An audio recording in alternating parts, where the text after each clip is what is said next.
Hey everybody, whether you're watching here on Zoom or whether you're watching on Facebook, welcome to We Are Listening. My name is Ahmed Dents, Development and Artistic Associate here at San Diego Repertory Theater. And as always, thank you for joining us as we celebrate Black excellence in theater, talking about what's happening in this wonderful industry of ours.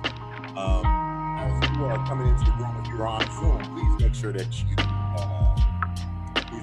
have your camera off and your microphone muted. If you have any questions or comments, whether you're watching on Zoom or Facebook, please make sure that you go ahead and submit your questions or comments via the chats. Again, my name is Ahmed Dents, and thank you for joining us. And why not go ahead and introduce my co-host, as always, not just for tonight, but as always. Please welcome La Jolla Playhouse Director of Arts Engagement and in-house casting, Jacole Kitchen. Jacole, are you there? Hey, everybody. Hey, Ahmed. What's going on, Jacole? It's like if I can get the volume turned down on this thing. Yeah, we're having a harder time hearing you this evening than we're used to. Give me just a second here. Technical difficulties. Ooh, can't wait to be done with this Zoom world. I mean, we will still be coming to you live from Zoom, but it'll be great. But not everything that happens in our lives is happening live on Zoom. Looking forward to that day. Can you hear me now? Yeah, you're better. Still a little muffled, but you're a little better. Muffled, huh? Okay. Everybody, if you didn't hear me, my name is Ahmed Dents, Development and Artistic Associate here at San Diego Repertory Theater, and that is Jacole Kitchen, Director of Arts Engagement and in-house casting at La Jolla Playhouse. We will have a wonderful guest for you tonight. And if my voice is still low, am I okay? Can you hear me? Am I still low? I can hear you. It's low, but I can hear you. Okay, I'll figure it out in a minute. I'll figure out what's going on. Anyway, everybody, thank you for joining us again. And again, if you're coming into the Zoom room, make sure you have your camera off and your microphone muted. And before we get into it and bring our guests on this evening, let's go ahead and get into a couple of announcements. Jacole, what is going on around the way over at the Playhouse? Yeah, a couple things going on as La Jolla Playhouse. As always, please check out what we have in our digital wow. Right now, we have 1,000 Ways. That is going to be coming up. That is a project that is actually taking us from the digital world into the real world. Starting June 1st, you will have the opportunity to connect with a stranger in a way that we haven't been able to do in like a year and a half. So please join us for this connection, for this conversation.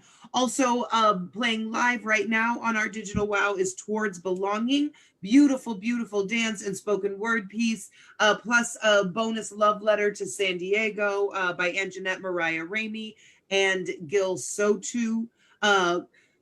Towards Belonging is that one right there. We do have a lot of summer programming coming up. If you have teens, we have our conservatory. I believe there is still time to sign up for the conservatory and then some other summer programming that we have.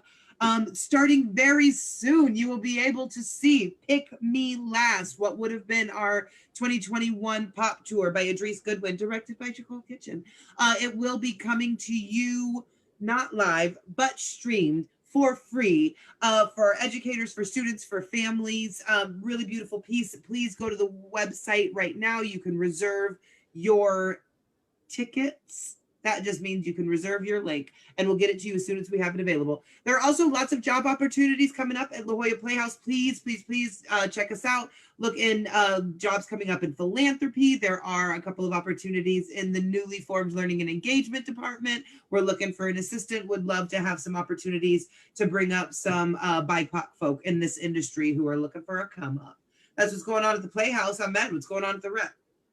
At the Rep, if you guys can hear me, I hope you can hear me. If not, I'll get it figured out in just a few minutes. At the Rep, we have a couple of things coming up. We have live from Florence on May 16th, Nicholas, Anna, and Sergey. This is a new film by Hershey Felder. Again, that is on May 16th at 5 p.m. Pacific.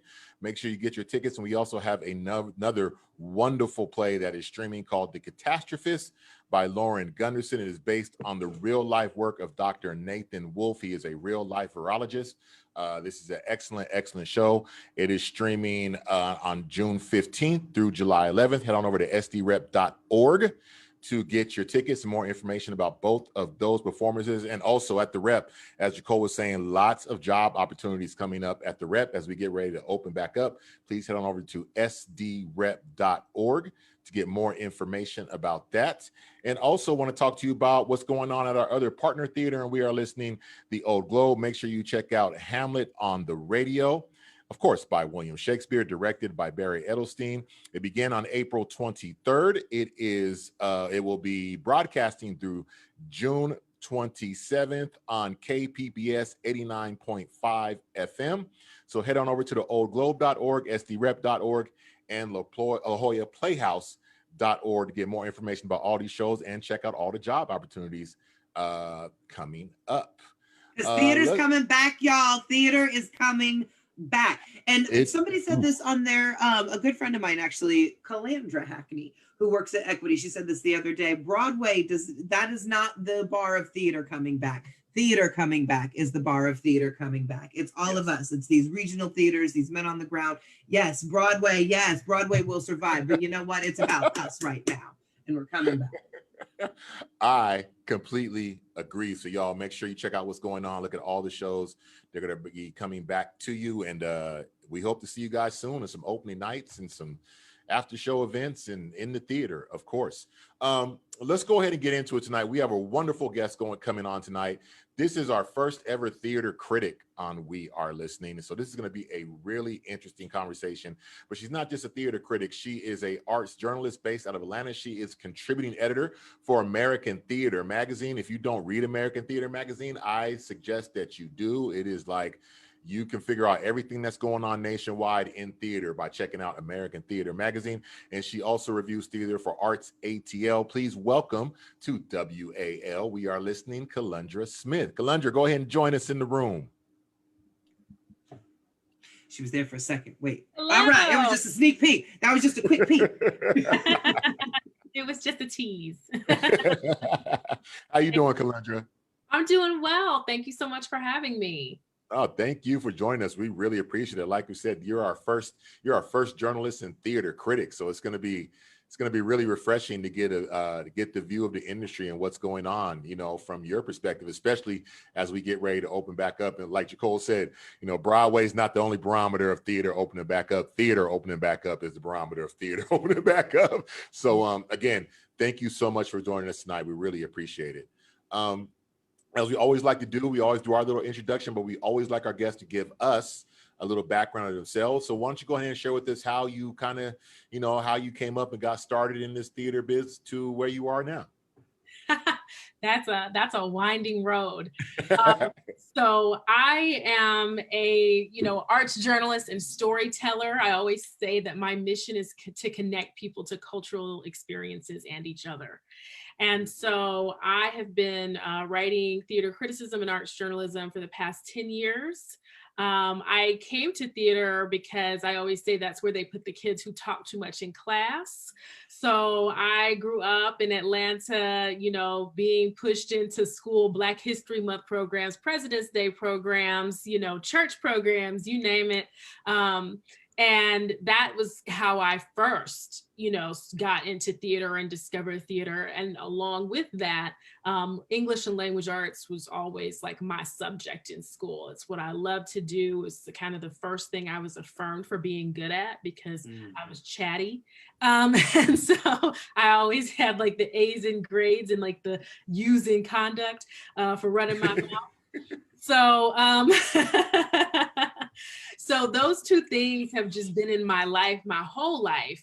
And I really started off thinking that I was going to be like a novelist. My goal was to be, and still is in some ways, to be a New York Times bestselling author. Like I thought that's where I was headed. And I saw journalism as a way to make money until I wrote my bestselling novel.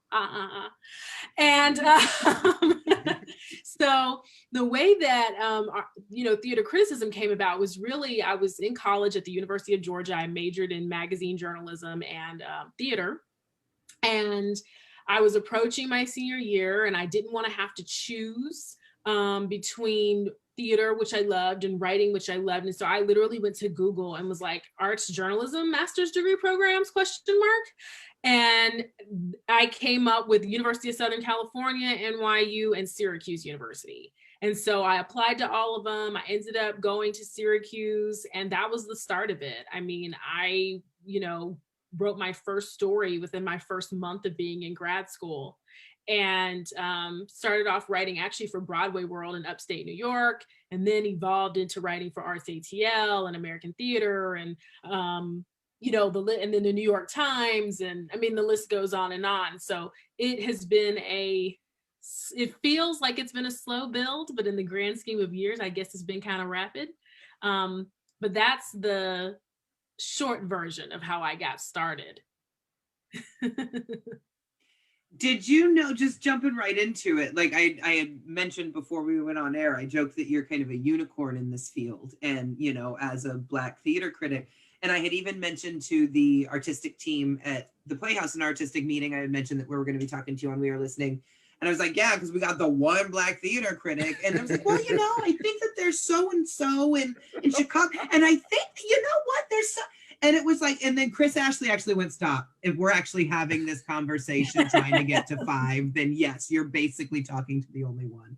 So did you know that was the case? And I love that you had the full question mark on the Google search. I put punctuation in mine too. But did you know when you kind of set on that path and you put out those 3 applications for grad school, did you know how not saturated with Black people this field was?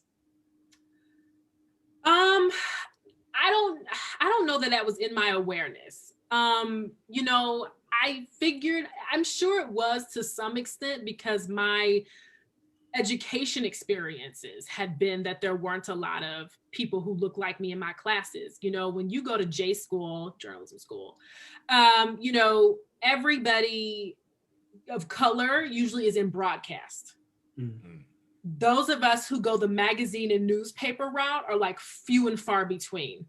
And so I went the magazine and newspaper route in college, and there just weren't a lot of us. I mean, I had one Black professor, what I mean? And so I think I probably had some idea, but I was so used to being in spaces where I was like the only one who looked like me that it wasn't an impediment, so to speak. It was just like, okay, like, I'm interested in doing this thing. I'm going to go forth and do it. And I think part of that's also like being from Atlanta too, right? I mean, I'm from a chocolate city where, I grew up in a household where, Santa Claus is Black, the angels are Black, the art on the walls is Black, So it was just like, it didn't occur to me that it was a thing until actually,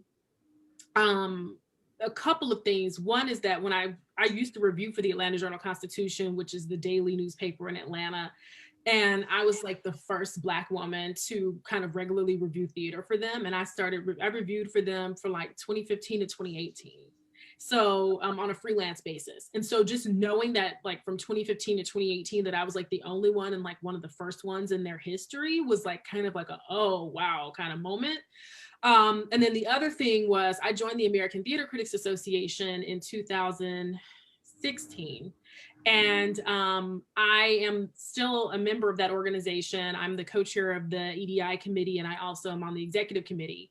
And when I went to my first conference in San Francisco and I saw who was in the room representing theater critics nationally, that is when it really hit me that I was like, oh, wow, like, I am one of the youngest and only Black people doing this.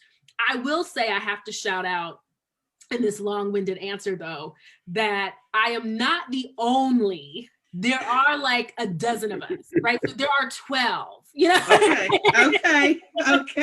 I am the only one in Atlanta, and I think I'm actually the only one in the Southeast. But I'm not the only one in the country. There are some in New York, Chicago, Texas, and Minneapolis. Wow.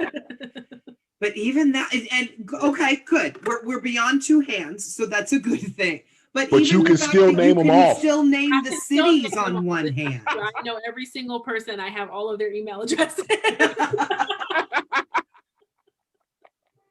So sad. But you know what? In that is the reality, right? So what does that say to where you can still count off how many Black critics there are? So, what does that again say to the state of the industry to where there are only so many critics of color? So how are plays written by Black playwrights where Black actors are in them and there's Black storylines, or even there's different collective stories of people of color? How can they really be truly getting an honest and equitable review if there's only so many people of color? We're still looking at this thing through a white gaze. Like there's no how, that's still ridiculous. And people don't understand that, how I think a lot of people don't understand until we get to talking to you guys, like our guests come on, they start hearing from these professionals who say this stuff, and people are like, oh wow, really? I didn't think about that. Like in your mind, just how, what is from a critic standpoint, what is going on? How are plays really honestly being critiqued if there's only, it's only being looked through this one lens? Yeah, these are conversations I have all the time because there's so many layers to this, right? I mean, on the surface, we see, the optics of it, right? There's a dearth of theater critics of color across the country. As a matter of fact, I did a piece for American Theater Magazine a few years ago where I interviewed 4 of the 5 people of color, not Black, but people of color who had full-time critics positions at daily newspapers across the country. And as of today, only one of those people is still in their post. Right? Wow. And you said, I want to make sure that I heard and that our viewers heard correct, that you said you spoke to 4 of the 5. Right. Theater critics of color, not Black, but of color, that work for large city newspapers, not city publications. Correct. 5. And now there is 1. Yeah. Well, they all still work in the industry, but not in that position anymore. In that position. For 1. So, that's what people see, and those optics do matter. But there is a lot of stuff going on underneath the surface that I think sometimes artists and theater administrators don't necessarily understand. And racism is certainly an influence on it. I mean, we're not going to pretend like racism isn't real, but the reality of the matter is that arts coverage is always the first cut when there are budget cuts. So when newspapers started folding in the early 2000s, the first departments that they offered layoffs and buyouts were the arts critics. That's how actually Arts ATL, where I write for in Atlanta, review for in Atlanta, got started, is that it's the laid off arts critics from the Atlanta Journal-Constitution started their own outlet, right? Wow. So, and that happened all across the country. A lot of the nonprofit arts journalism outlets we have were started by people who were laid off.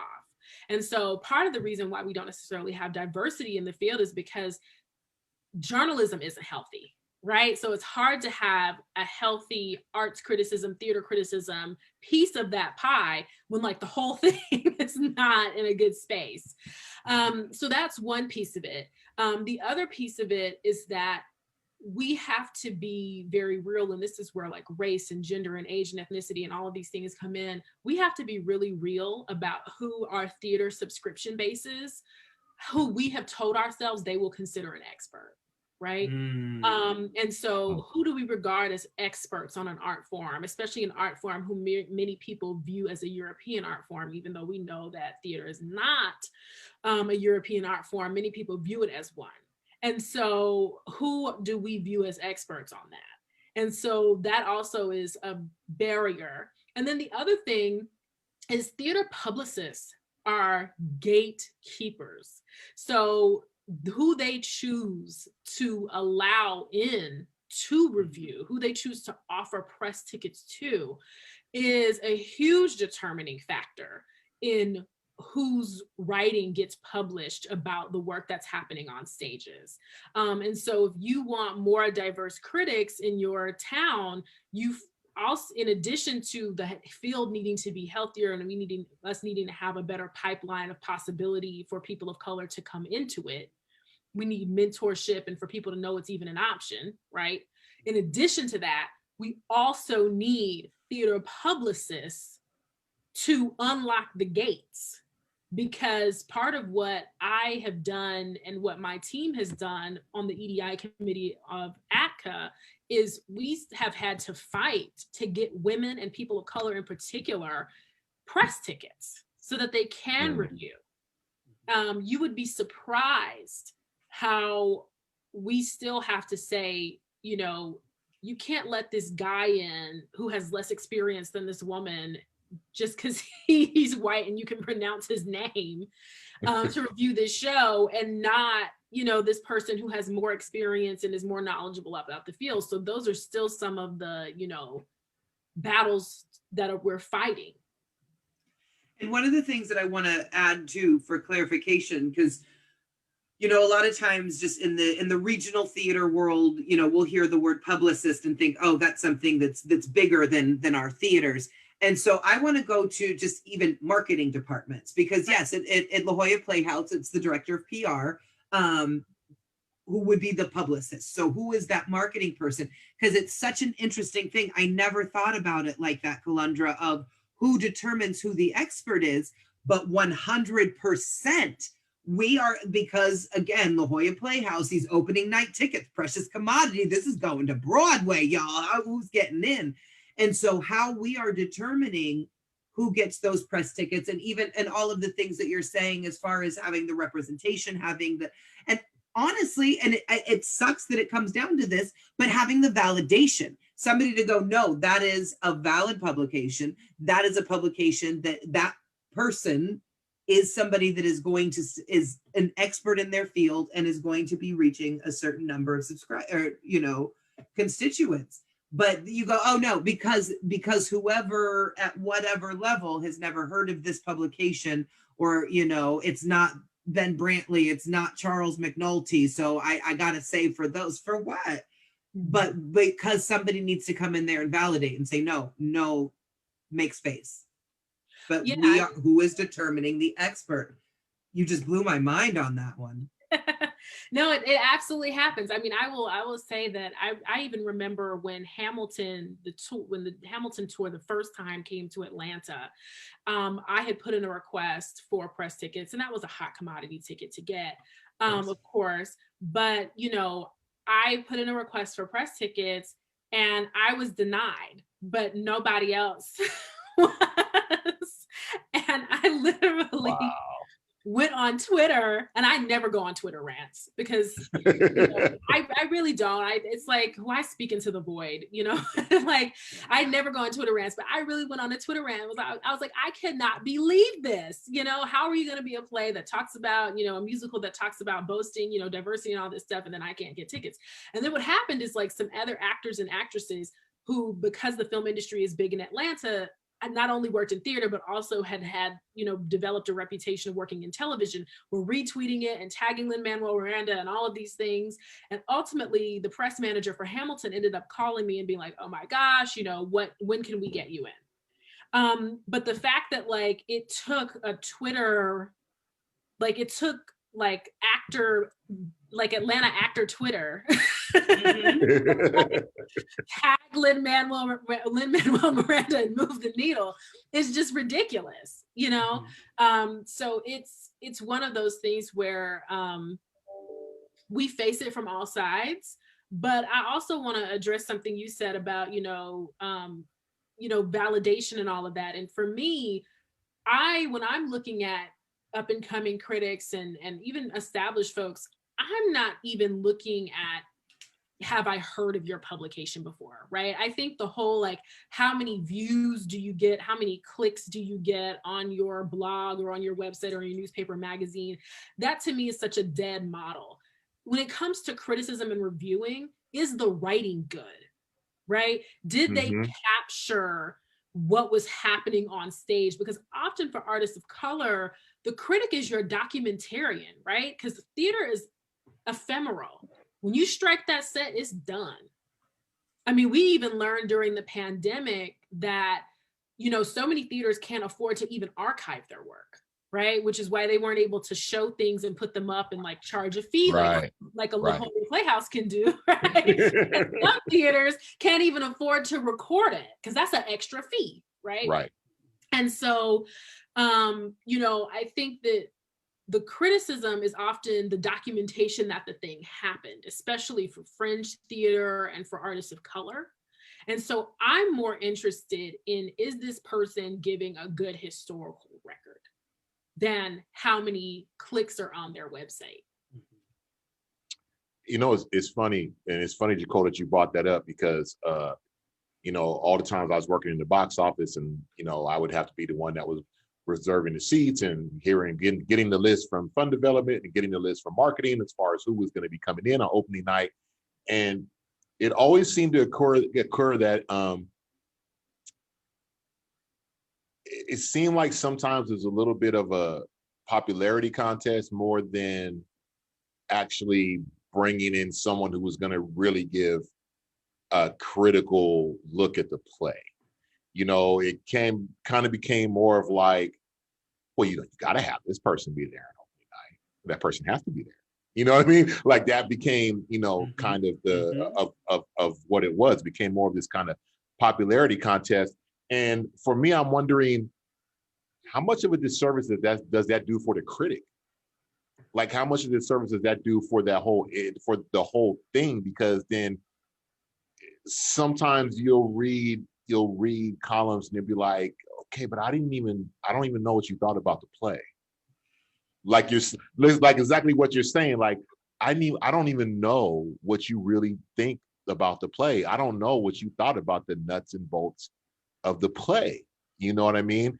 And can you talk to us a little bit more about that? About, and I think I say that more because I think we see things that some things are going to stay the same, but I think a lot of stuff is going to change to get ready to open back up, because this is a lot of artists and theater administrations are turning upside down, and there's new blood and new visions coming in.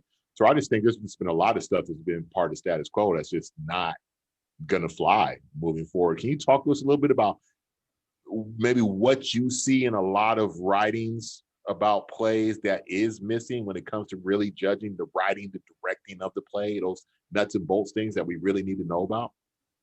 Sure. So I think every theater critic has their own approach, right?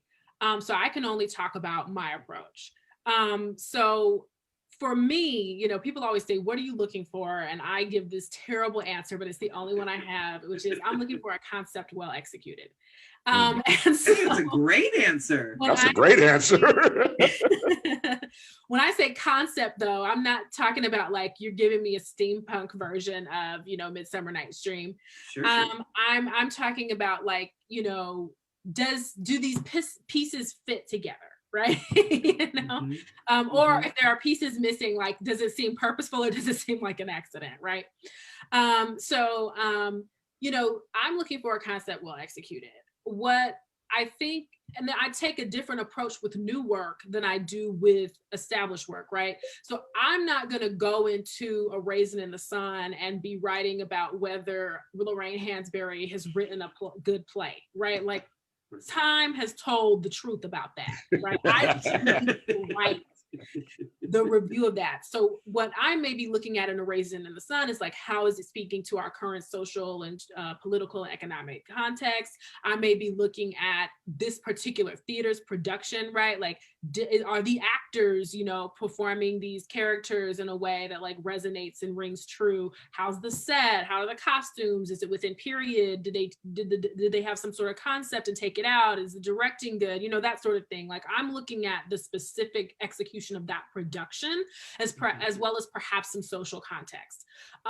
However, when I'm doing like a new play, right, especially world premieres, then that's when I start looking like, okay, does this work as a script? The structure, the story arc, the character development, what questions am I left with at the end of it? And so I may concentrate more on the writing when it comes to a new play than I would on something that has been established and withstood the test of time. And then there are also pieces that you see where, there's always the question of why this play now, right? So there are some pieces that maybe really were celebrated and great at the time when they were first produced, but have not aged well. And then you have to ask the question, do we evaluate art based on our current cultural lens, or are we taking it in the context of the time in which it was originally written, right? And so these are all things that we're measuring and weighing, in addition to the marketing of the show, the casting choices. Are people doing non-traditional casting, or, you know what I mean? There's all sorts of things. And then there are things that, as the critic, as someone who came into theater as a theater artist and theater administrator, I can identify, but not every critic has that background, right? So sometimes it's like, and even with that background, it can be difficult to identify, okay, is this a directing issue or is this an actor choice issue, right? Is this something that the playwright put in that maybe isn't coming off so great on stage? Or is this, you know, something that's a designer and a director had a conflict and they both lost? You know what I mean? So there are those things that Sorry, as a director, my mind is swimming because these are all of the things that I fear. Like, do they know the difference? Can they tell? Can they tell? That wasn't me. I didn't do that. Sorry. I'm triggered. As a director who has been critiqued, I am triggered. Sorry, keep going. So yeah, so sometimes we can tell and sometimes we can't, right? And when you can get a hold of the script, most critics will, so you'll know what's the script and what isn't. But when it comes to world premieres, especially world premieres that may have a life in the regional theater, or that are going to tour, or that are kind of being fast tracked to off Broadway or Broadway, they won't release the script to you because it's still in progress and they don't want any parts of it published in your review, right? So it's all of that happening at the same time. I hope I answered your question. You know, you did. I mean, it wasn't my question, but I think you answered it beautifully. But where I want to go from that is, I love that you made that distinction of how you look at new work and existing work. I have so many follow-up questions, but I'm going to start with, what about, is there any sort of distinction that you make going into a predominantly white production or a predominantly people of color, a production that, you know, that the writing, the actors, the, you know, the team is made up of people of color? One of the reasons that I ask, I remember back in the day, I used to do sketch comedy. I mean, and this was a sketch comedy show with a tiny little theater in North Hollywood. So who cares, right? But it happened to be, we were doing the sketch show and it was a Black reviewer that came out to review. And there was, of course, it's a sketch show in LA. So there was one Black woman, one Black man. And we happened to be the two people that got called out. And maybe there was another, but I was called out specifically for something that I did. And then the Black man in the show. And ooh, there was one person in particular, but a couple people that were like, that's racist. It was only because it was a Black reviewer that Jacole and Rex got called out. Like, they didn't mention anybody else just because they were a Black person. And it was like, oh, any chance that we were maybe the best in the show? Or any chance that maybe we stood out to that person because they don't get to see people like us doing things very often. But it was definitely a thing that it was a Black reviewer, and that's why the Black actors got reviewed in a different way than the white actors. Do you feel a distinction when you go in? Is there any part of that for you? Short answer, no. I don't think that I'm reviewing. I mean, I guess it's a yes and no, in the sense that I'm not going into a show at a like culturally specific theater, or like a predominantly Black theater of any kind, and saying, I will now put on, I will take off my code switch hat and put on my kinfolk hat. You know what I mean? It's not that. But there is specificity in every cultural experience, right? So when I am seeing a show that lives in a specific culture, I do have to bring in whatever knowledge I have of that culture in looking at that show. Because yeah, I'm looking at, is it executed well? Is it, all of that? But at the same time, if there are culturally specific themes, which inevitably, when you have people of color on stage, there's going to be some sort of cultural specificity that comes out, even if that's not in the theme of the play, right? They're just, our communication styles are different, right? I mean, Black and brown people have so much nonverbal communication that if you're not accustomed to it, you've missed an entire conversation happening within a conversation. So, I think that it's not that I'm going in saying, oh, I'm going to go review this show by these artists of color differently, but I think that I do acknowledge cultural specificity when it is relevant to the script. Absolutely. And I think that's being a good journalist, a good critic, and a good citizen of the world, to like educate yourself about the lives and cultures of other people, and also acknowledge when you're like not necessarily in your comfort zone and don't know what you're doing. I'll never forget, I saw this show called Homecoming at Atlantic Theater in New York. And it's about this Nigerian woman who goes back home. She's a princess, I want to say, and she goes back home for her after her father has died. And in New York, when I saw the show, I'm in a theater with a predominantly West African audience. I'm a Black woman from the South. I have never been to Africa. I have, some knowledge of West African culture, but like that, I'm not familiar. And I remember like sitting in that audience and going like, wow, if I had to review this, there are parts of this show that I would have completely not known like what to say about. Like I would have been able to write a review, but I would have had to perhaps acknowledge, like, because in the show there's this ceremony that takes place around the audience, and like I was clear enough to know like a ceremony is happening, but I didn't necessarily understand the significance of it. There are some cultural and linguistic things that happen in that play that I'm like, okay, I see that it's culturally specific, but I'm not in on the joke. And so almost to Ahmed's previous question, I think that where critics sometimes mess up or get tripped up is like not necessarily knowing what's a cultural, I always say when we teach these workshops, right, because we do a lot of education through the American Theater Critics Association, and I always say, never confuse cultural difference with artistic deficiency. And so I think what sometimes happens is that people confuse cultural difference with artistic deficiency. And that happens in other areas of life too, right? They'll see cultural differences unprofessional. They'll see cultural differences, but and they'll disengage, right? But it's not that. It's like knowing when something is culturally specific and having your antennas up to know, okay, like I may not necessarily understand this Chilean comedy that I'm watching right now fully, but I recognize that this audience around me gets it.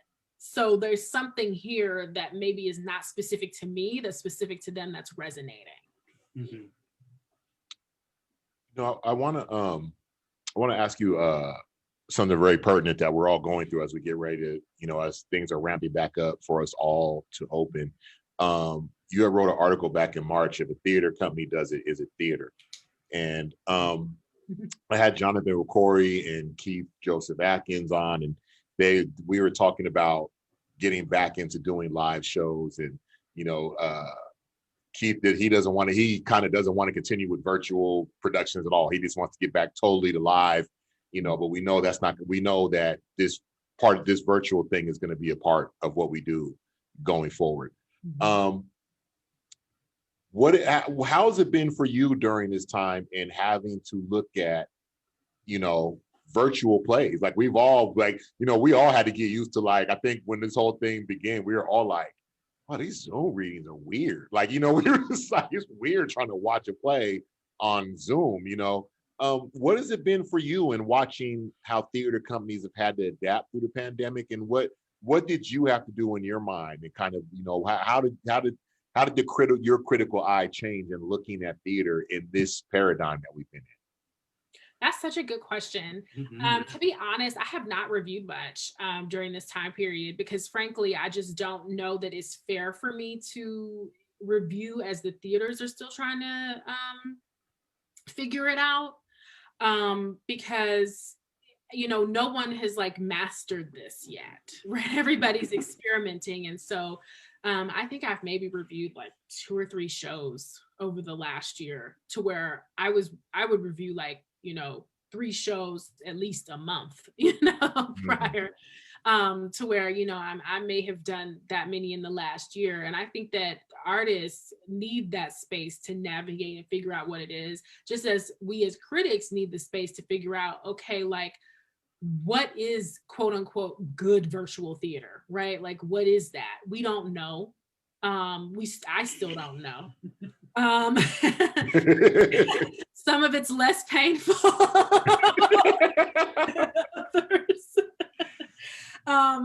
I will say what I have enjoyed the most is work that incorporates the technology instead of fighting against it. So like I saw a student production, and it was kind of a mess. So I won't say the name of the school, but I kind of loved it because it did something different, where they did like this kind of interactive, like Sims type thing. That was really neat. And I was like, okay, like that's imaginative. I've also like seen kind of single camera playing with, people looking at the camera and monologue type things that have been really effective. I think dance really translates well to the screen for me, with the exception of the fact that you don't necessarily get the energy of the orchestra over the screen, but I think dance translates really well. So that has been enjoyable. I actually worked on a project. My friend and I got a grant from Fulton County. We produced our own virtual theater project called Interface, where we did a series of short plays, and they were all original, written by Atlanta-based artists and performed by Atlanta-based artists who did these original short plays that all incorporated different technological forms. They kind of commented on how our relationship with technology has changed over the 21st century. So I will say, in general, the pieces for me that have been the most engaging are the ones that don't fight against the technology.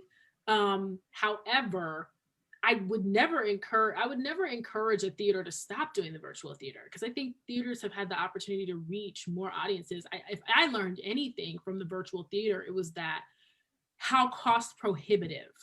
I knew it, but like really figured out how cost prohibitive the cost of tickets is. Because as soon as Broadway HD went free, as soon as National Theater Live went free, as soon as like theaters started posting digital content, I saw so many young people engaging with it. And I speak to college students across the country doing like arts criticism workshops and things like that. And they were like devouring it because they were excited to have the chance to see shows that they could never afford, not even the student ticket for, So I think it's like, it would be to the industry's detriment to cease offering virtual theater.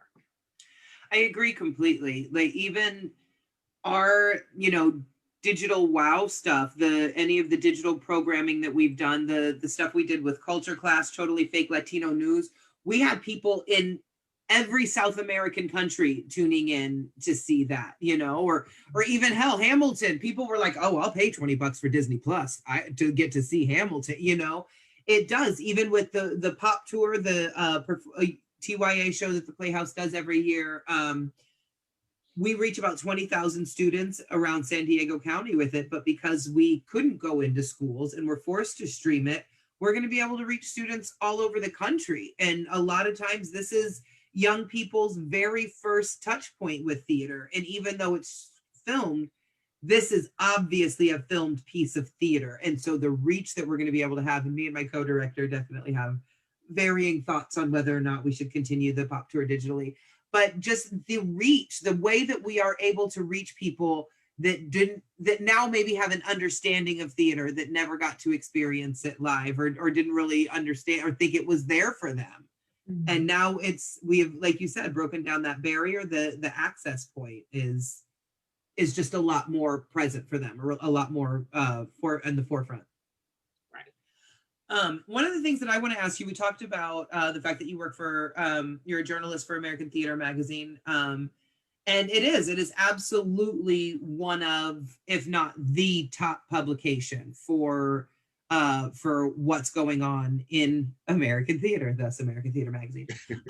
Do you personally, or you being the collective organization, understand or take that understand the weight of that, or how seriously do you feel like that's taken, as far as the responsibility that comes with, as far as being the one of the main sources of information for the American theater?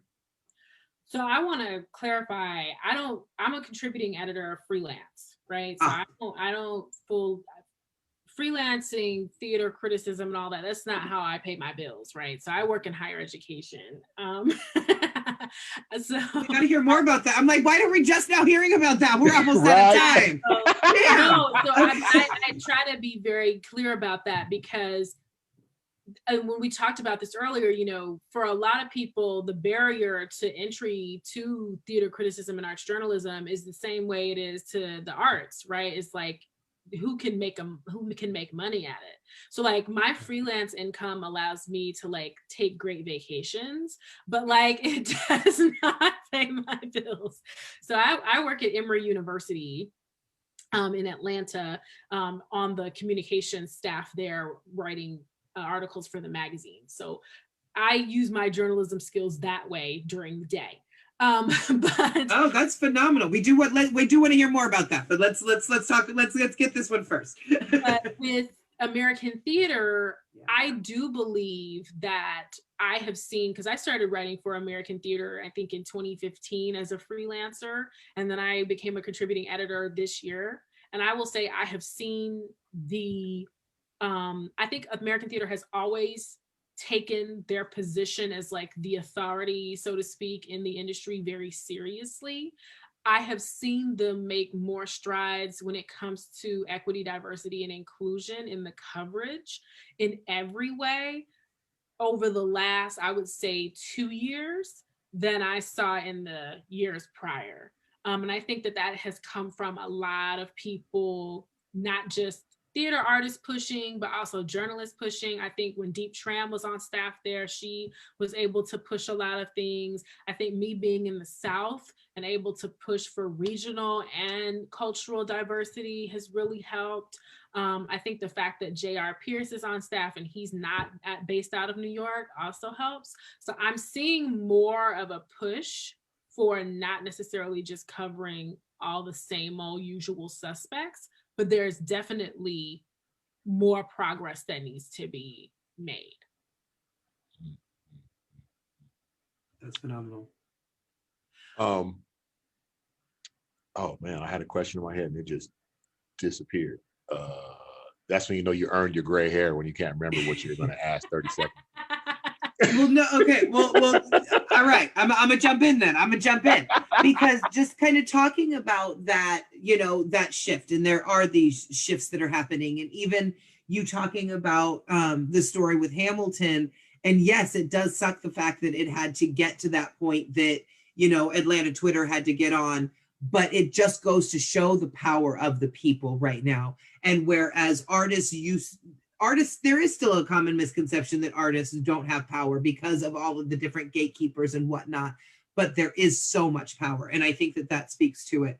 And I think that speaks to the change that is happening in this industry. And one of the things that I had mentioned to you off air is we actually crossed paths for the first time about 2 years ago at TCG in Miami, 2019. And I tell people, because that was my first TCG conference.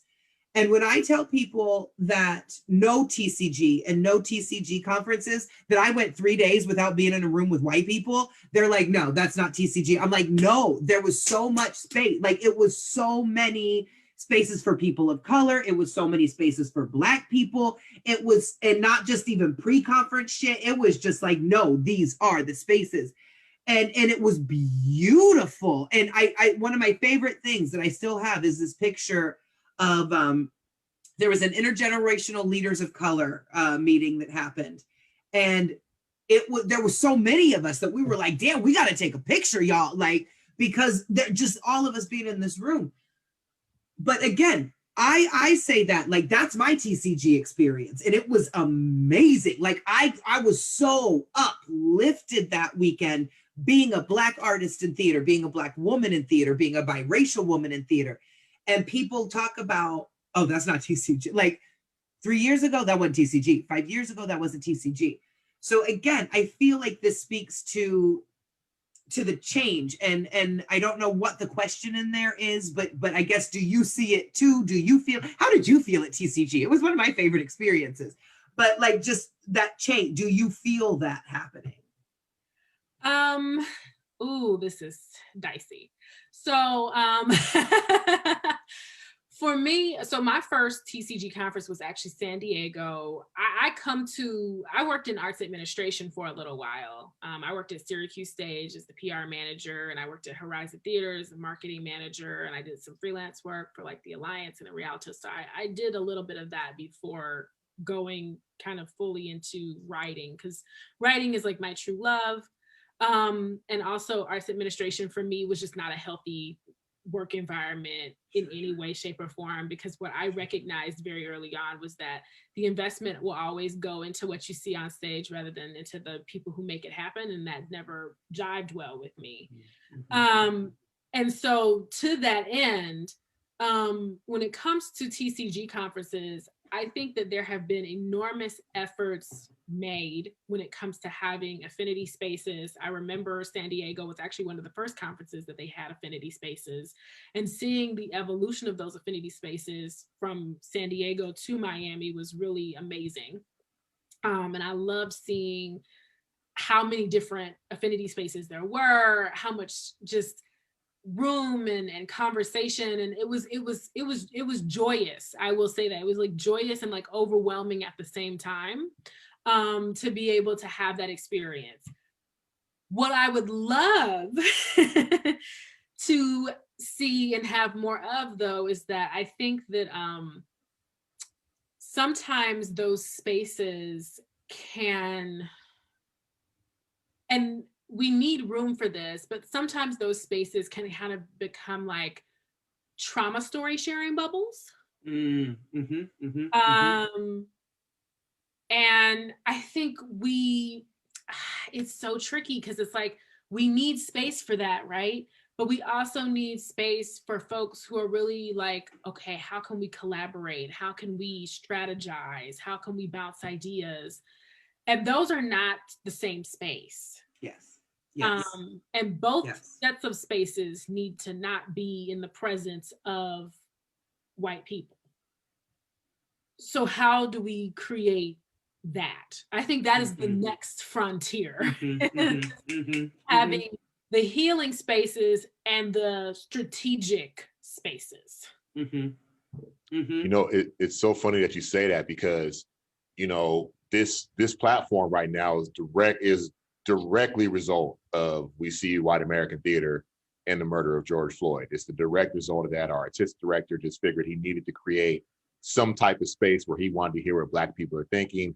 You know, we were in our first episode. Jacole was part of our first episode, having conversations with many other influential Black artists and administrators that we. I was like, it was Black San Diego. Just saying, you had a conversation with Black Theater San Diego. Yeah, it definitely was. And as it went along, and as we kept going, you know, we just had a conversation one day, and I was like, you know what, you know, let's flip this a little bit.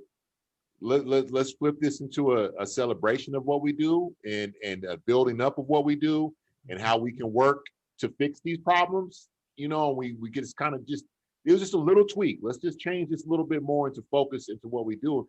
And I can honestly say, just, you know, from the conversations that have happened here, that, you know, we're seeing a lot more than that, you know, because we see a lot of people online who is like, that's all they do. Like, that's it. Like, that's all. It's like, okay, we know the problem. What's the answer? How do we build it? You know? And it's just like you're saying, how do we transform these spaces? I'm just like, my time in theater since 2000 and, since 2007, 99.9% of my time has been in administration. And like you said, that has been a painful walk at times, especially here in San Diego, where we're already at a minority, really minority anyway. And that has been a painful space.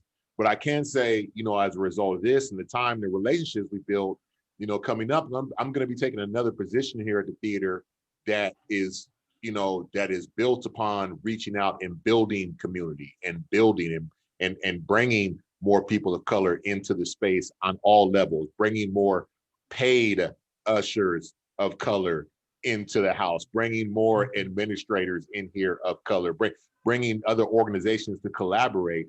And so I just think that was just funny that you said that, because we did sometimes those spaces could just become, we're just sharing trauma.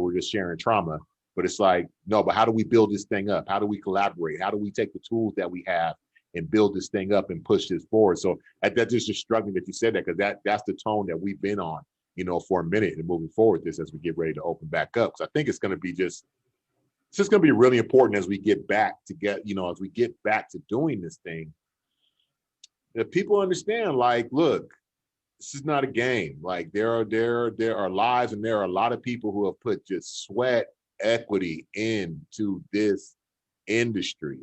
And so, let's push it forward and keep it moving. That just really struck a tone with me that you said that, because we've been talking about that a lot here. Well, and I think that's so important, because when we think about, the industry to me is a microcosm for what's happening in the country. And so, when we think about the overall contributions of all people of color to this American fabric, it makes sense that we should have a foothold in it, and we should, own our space and place in it. It is as much ours as it is anyone else's. You could go, it doesn't matter whether you're talking about the Asian American community, the Latinx community, the Black community, whatever, everybody has contributed, something to make this country what it is. And so I think that we, owe it to ourselves to claim our space, So I think that the celebration is the celebrating what we're doing, the expansion, all of that is so important. And I want to even see, I want to see it in theater criticism. I encourage so many young people, reach out to me via email, LinkedIn, they'll find me on Instagram, and they'll just be like, can I just talk to you for 30 minutes? Can I just bounce some ideas off of you? Can you answer some questions? Can you look at my writing? And I always say yes, even when I'm busy and overwhelmed, because I want them to know that they should continue and they should do it. Your readership will find you. And you'll find your voice in the process. And that's the most important thing. Mm-hmm. Yeah, we've had quite a few young people reach out to us that have found this show or have been assigned it by their professor and have dug in, and just what the enlightenment that conversations like this even bring to them, as far as recognizing their own voice, as far as understanding that they do have the power to show up, or that there are positions that exist for them that, mm-hmm. In any facet of this industry. And so that's one of the exciting things to me. But again, I want to go back to you as an educator. So can you talk a little bit more about the work that you do at Emory? So I don't teach at Emory. I work on the communications staff at Emory, but I do teach theater criticism workshops at universities and at theater companies. So I'll sometimes come in and do a day-long workshop with apprentice companies or interns at theater companies, or I'll guest teach classes at different universities. So I've done things at Emory actually prior to me working there, and I actually have something coming up there on June 3rd.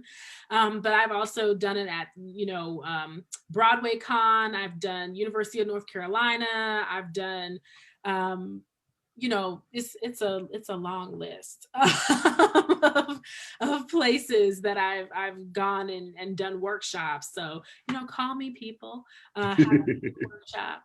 for your theater company or for your university. But I enjoy doing that because I think that no matter who you are and what position you have in the theater industry, critically thinking about the art that you're experiencing is important.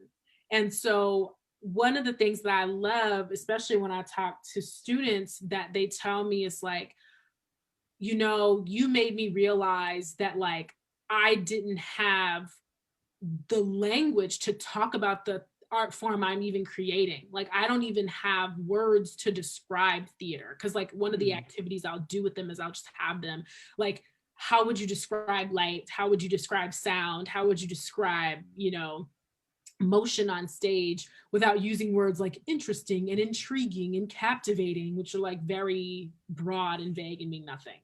And so, you know, and then when they're challenged to like describe things by texture or color or whatever, they recognize like, oh man, this like takes some noodling. And that's when I love, and I love seeing that light bulb go off of like, oh, you know, this is how this speaks to that, or even having them understand how theater speaks to other forms of art that they engage with. Like, I'll never forget when Empire was still on the air, and, you know, I would make the connection that like Empire and King Lear, same plot line.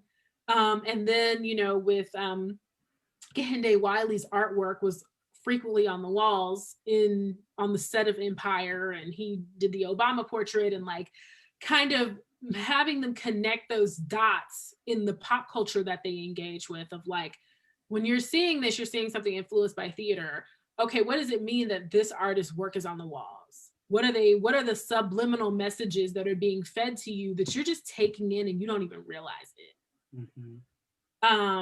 So I think that that's important no matter who you are. And hopefully, you know, usually I'll have one or two who'll say, I think I want to like try this out. So I've got a few out in the world. They're coming. You'll know their names soon. You know, as we get back to, you know, me and Jacole and other guests have always talked about like when it really matters, when the rubber meets the road.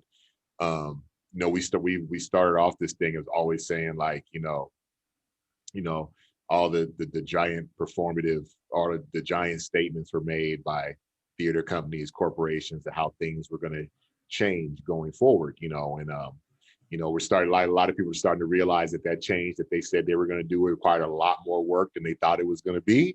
Was that part of that work was going to be them getting their egos shattered in meetings sometimes, because they thought they thought they were just super woke, and they have starting to realize that they weren't. We had Jeremy McQueen on here last month, and he used a term that just for me just kind of summed things up when we asked him this question about what he thought about things going forward. And he summed it up as saying it was what was it called? Performative solidarity was a term that he felt it was. And I also saw another journalist write yesterday, performative allyship. Yeah. And so what are your thoughts on that going forward as we get ready to move to see things open back up? What are your thoughts on, from your perspective going forward, how do you see things going, as you know, in those terms, like in these statements that have been made by a lot of people? How do you see those playing out as we get ready to head back into really opening back up and getting back to what our business is?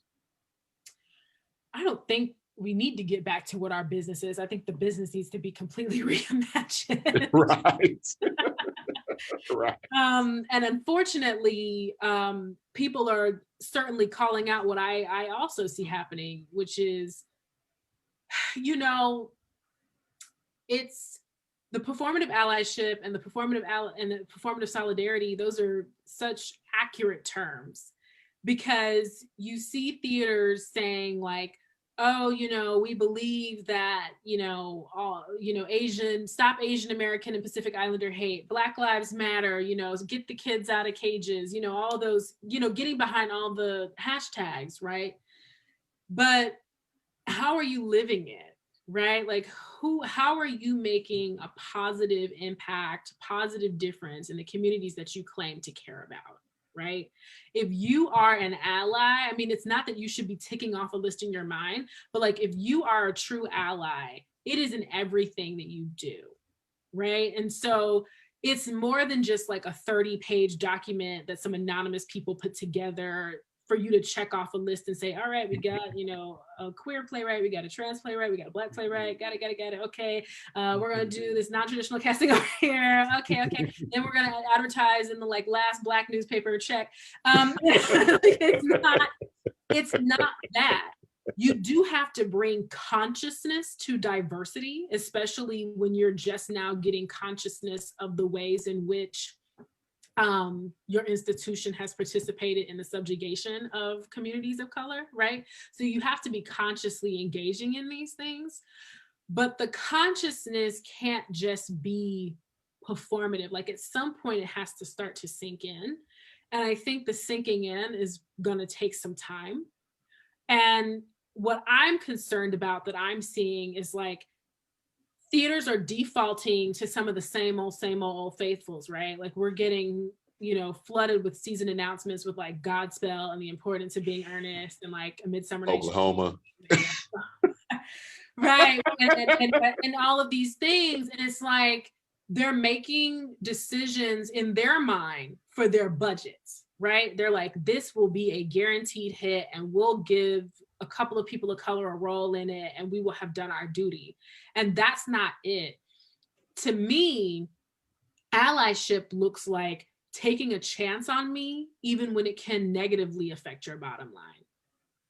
And you not put that on me, right?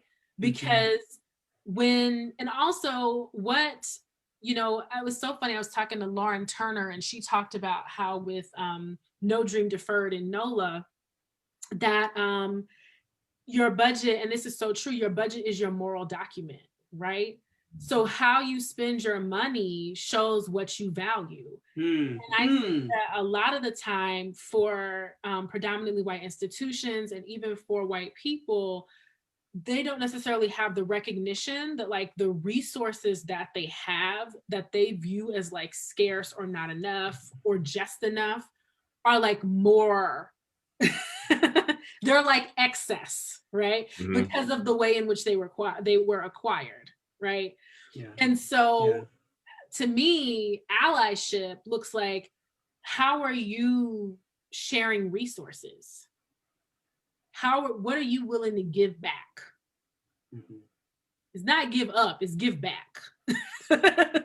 You know? Right. What are you willing? Because to me, these conversations about like healing and unity and all of this stuff, like come to me in that conversation, come to me with the list of what you're willing to give back. And if you're not willing to give anything back, then continue doing what you were doing.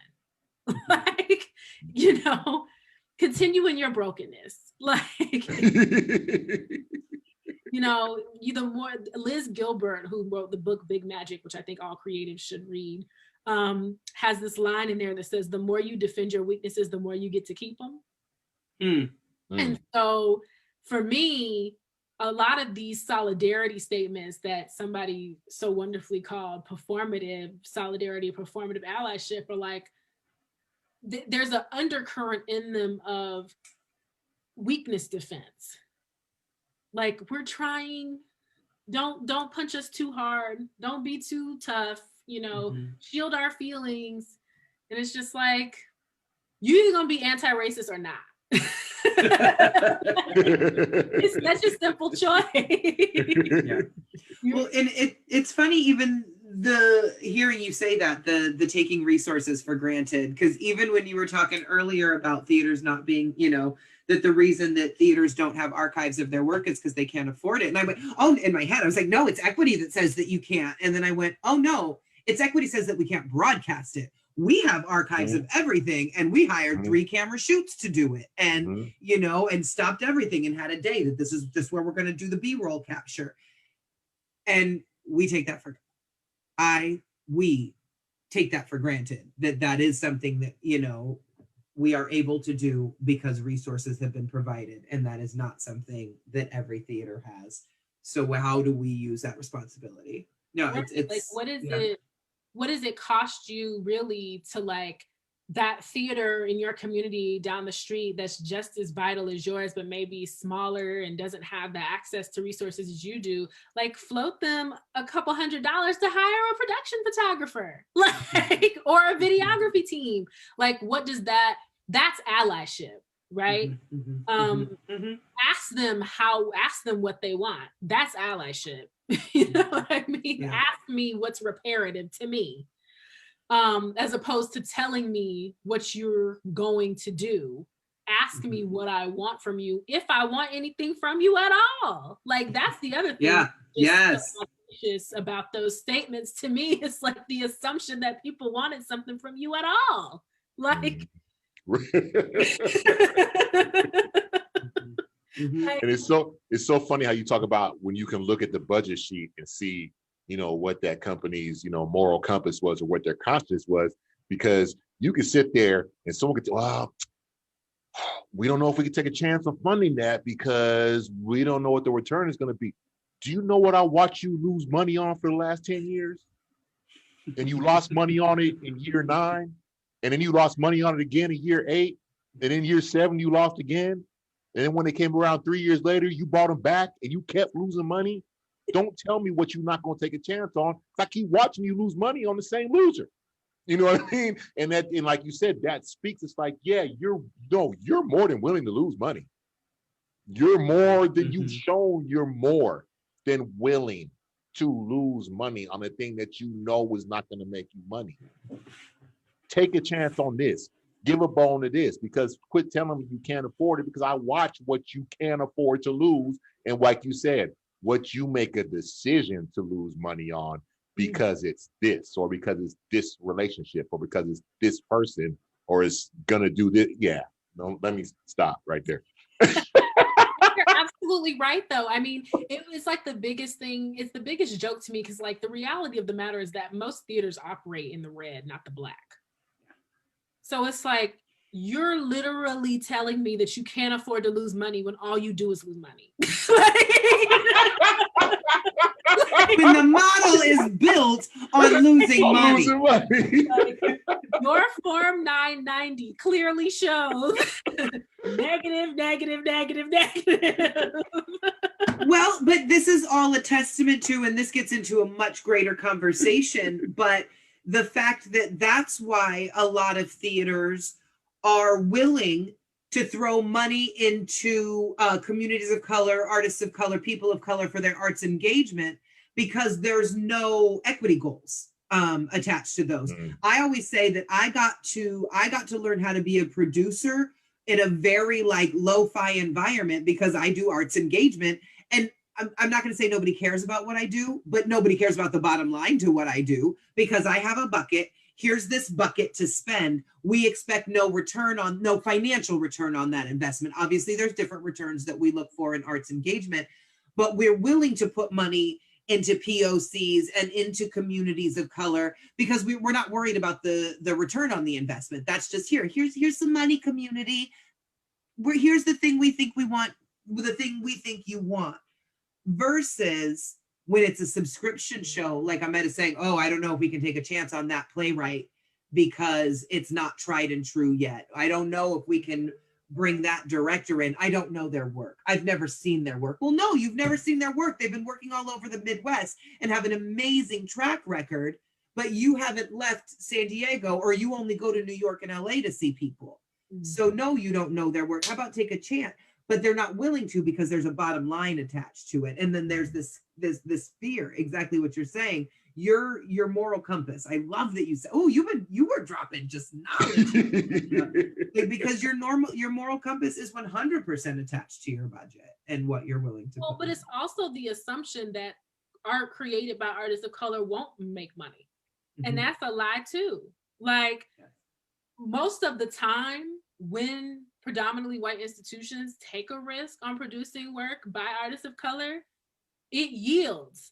Right? Like, that's the thing. It's like the myth is disproven constantly and yet believed Like it's Yeah. wild, because there are so many shows that end up, you know, going on and having a life regionally, off Broadway, on Broadway, overseas, that people thought were duds, you know, and so they thought it would be a dud and then it was a hit. You know, how many times does the Black show or the Latin show or the Asian show get an extended run? Almost every time. Mhm. Yeah. Mhm. So Yeah. It's proven. It sells. It's proven. It sells every time. So, and I think we're in a space now to where they've opened themselves up for that criticism to really, you know, come to light. You know what I mean? Especially now, as there are more people entering the administrative spaces, that there are more people of color entering the rooms, you know, feeling a little bit bolder to say what they have to say. You know, like me and Jacole and some of the other people know, we always say, well, we don't know through our career. We don't know if we've been courageous or just stupid. We just always open our mouths in the meetings, and we don't know which one it is. We've hung on in doing it. You know what I mean? But as Yeah, I always get scared when people quote me back because I'm like, shit, I said that, because I just be saying shit. But then there's like people who are paying attention. I'm like, oh damn, okay, I should maybe reel it in. But nah, fuck it. For what? But now younger people and more people are seeing that, no, you do have the agency to speak your truth to power in these rooms. You do have the agency to say these things now that you've been saying, because it's not going to happen any other way. You know, it's this the time to be the time to have been scared of that is over with. You know, it's really time to get on with what we're doing, and really hope to see, you know, some changes. And like my whole goal, like my main thing in this fight is bringing more, not just people of color, but disenfranchised people, like disenfranchised people, young white kids, young whoever, who can't afford to do the internships, who don't have the connections to be in the space, who have they have all the smarts, they have all the creativity, they have all the excitement and passion within themselves, but yet they don't have the connections or the money. And that's been the main thing, is trying to flip this, like, hey, everybody can't afford to work in the summer for free. Like, people got some people got to make a choice between, do I do the internship at the theater, or do I go be a barista at Starbucks? I need the dough to help mom pay the rent this year. I need to, you know. And so I think that's, you know, where it's at, is like we're trying to make this place more equitable for everybody, to disenfranchise those who have been locked out by the forces that have been controlling this thing, you know, for so long. Like, I think Kimberly King said the last time we said, she said, like, this is, you know, this is yours, take it back. Like, this was yours, this has always been yours. Quit letting people tell you the space is not yours. It's yours. Take your space back. You know what I mean?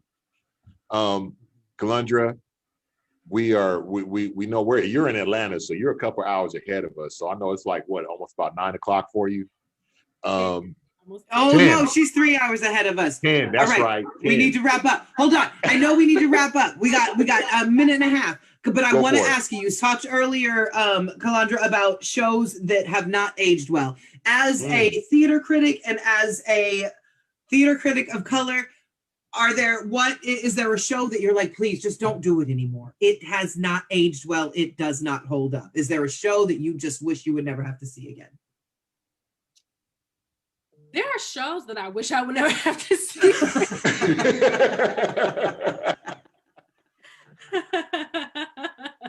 But you know, nothing comes to mind off of the top of my head. I mean, I'm thinking of shows that I know, like, critic friends of mine would say have not aged well and that they don't want to see again. But I'm not of the mindset that we throw the shows of old out, so to speak, just because they are problematic or they deal with things in a way that are deemed problematic, right? I think it's not that we throw them out. I want to see us get out of this. I want us to build on the American canon, because it seems to me that at some point we, like, kind of threw out building on it. Like, when we think about canonical work, right? There are plays that have come along recently that we could see eventually maybe becoming canonized, right? But in terms of like a real investment in the American canon, we really haven't truly invested in like 30 years. Mm. And so what I want theaters to be willing to do is put a pause on some of those older works in order to invest in the continuation of a thriving American canon. But I'm not necessarily saying throw this completely out and don't do it again. Now, there are some practices that need to be thrown out. Like, I think like yellow face, black face, red face, all the faces, they're weird to me. It's the only way I can describe it. Like, it's the only word I have. It's just weird. Like, unless it's in the context of something like an octoroon, right? Where you're seeing this happen in service of something else, right? But there's certain practices like that I'm like not into, that I'm like, we can not ever have, you know, putting on somebody's face other than your face anymore. But as far as shows that I would completely throw away, I think we have to know from where we come, right? And what's informing what and what's speaking to what. So to throw it away, it's like, okay, we throw it out, but where do we put it so that we don't repeat it? Dropping knowledge. And I don't have the answer to that one. No, that was a phenomenal answer. Thank you for that. Yeah, and Kelundra, thank you for joining us tonight. Before we get out of here, I want to remind everybody, you know, you mentioned Lorraine Hansberry earlier. Our next guest coming up on May 27th is the wonderful Margot Hall, who is now the new artistic director at the Lorraine Hansberry Theater in the Bay. And then coming up on June 10th, we will have the founder of Crossroads Theater, Ricardo Khan, will be joining us. So those are going to be two spectacular conversations to join. And everybody, make sure you check out Kelundra's work at American Theater Magazine, American Theater, a publication of Theater Communications Group. Kelundra, thank you so much for joining us tonight. This has been a spectacular conversation. Thank you for sharing your perspective and dropping them knowledge bombs on us. And hopefully when we get things rolling back and things come back, we want you to come on back and join us. Thank you so much. Can I have a shameless plug really quickly? Absolutely. Please, absolutely. So in addition to American Theater, people can see even more of my work on my website, kelundra.com, where they can see other places I write for in addition to American Theater, and they can see my blog stuff. And I dabble into playwriting sometimes on my own. So they'll also be able to kind of keep abreast of that as well if they go to my website, kelundra.com. So I just want to do like a shameless plug there. But this has been a great conversation. I love what you all are doing. I've enjoyed chatting with you. And you all are doing, you know, there's this thing that I feel like sometimes happens where, like, right now, especially, where everybody's in this like mode of being like, oh, you know, we're down with respectability politics, we're divesting, like, get out. Like, if you're still like in these spaces, or you're code switching, or you're not like doing the thing that we deem Black enough, like you're a sellout and da da da da da. But folks don't necessarily understand what it takes and the toll it takes to get in the door, do what it takes to like get in a door and leave the door open behind you, right? So I think that you all are to be, you know, commended for that as well, because there's so many people who, the reason why we're able to like do some of the things we're able to do is because somebody left the door open. You know what I mean? Right. Somebody got in and was like, all right, y'all.